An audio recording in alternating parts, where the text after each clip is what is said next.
3វិធីប្រែខ្លាចជាបែបនេះទៅជាបែបនេះសារៈវិធីទី1នោះគឺអ្នកទាំងអស់យើងត្រូវអត់ធុកចូលមកដល់វិធីទី2នោះគឺបើដឹងវិធីហ្នឹងហើយគេមករកយើងវិញអត់បងប្អូនឥឡូវដើម្បីឲ្យបងឯងជោគជ័យបងសុំប្លុកមួយ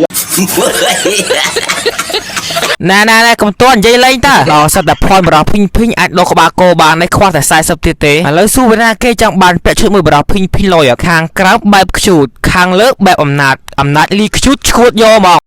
អាម៉េចទេដល់សាដុំនឹងយើងច្រើនតែយើងខ្វល់ស្អីយើងចាប់5ស្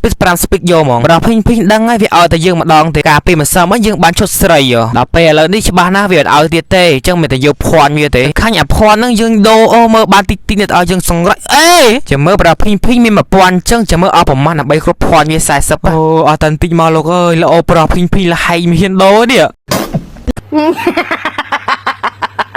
ឥឡូវចង់ឲ្យបរោះភីងទិញល្អថ្មីមែនអ្នកដែលយើងចុច follow លឿនទៅដើម្បីបរោះភីងបានល្អថ្មីមួយទៀតយើងបើចង់ដាក់ពេជ្រកន្លែងទិញអូក្រងខមមិននឹងឃើញដល់ website ហីពេជ្រខាងគាត់តម្លៃសមរម្យហើយ website គាត់លឿនភ្លាមដាក់ភ្លាមបានភ្លាមឲ្យយូរទៀតទេណបងខ្ញុំចេះដាក់ទេធ្វើមិនឆាតទៅពេជ្រទិញវាគេបរៀនដាក់ហ្មងគេដាក់ឲ្យ free ទៅហើយបើសិនណាយើងមិនរើការទិញកហតកដើម្បីបាញ់ខ្លាំងជាងម៉ូតណានិយាយទៅទិញកហតកពីបរោះភីងបាញ់សាហាវជាងម៉ូតទៀតអាចទៅរកបាននៅពេជ្រទូបរោះភីងមួយនេះបាន100ពេជ្រឃើញទេមកក្រោមខមមិនទៅឃើញហើយឥឡូវនេះបរោះភីងលេងខ្វល់ទៀតតែច្បាស់ណាស់ថាវាឲ្យទេមិញបរោះភីងដាក់5ស្ពីករៀងសយ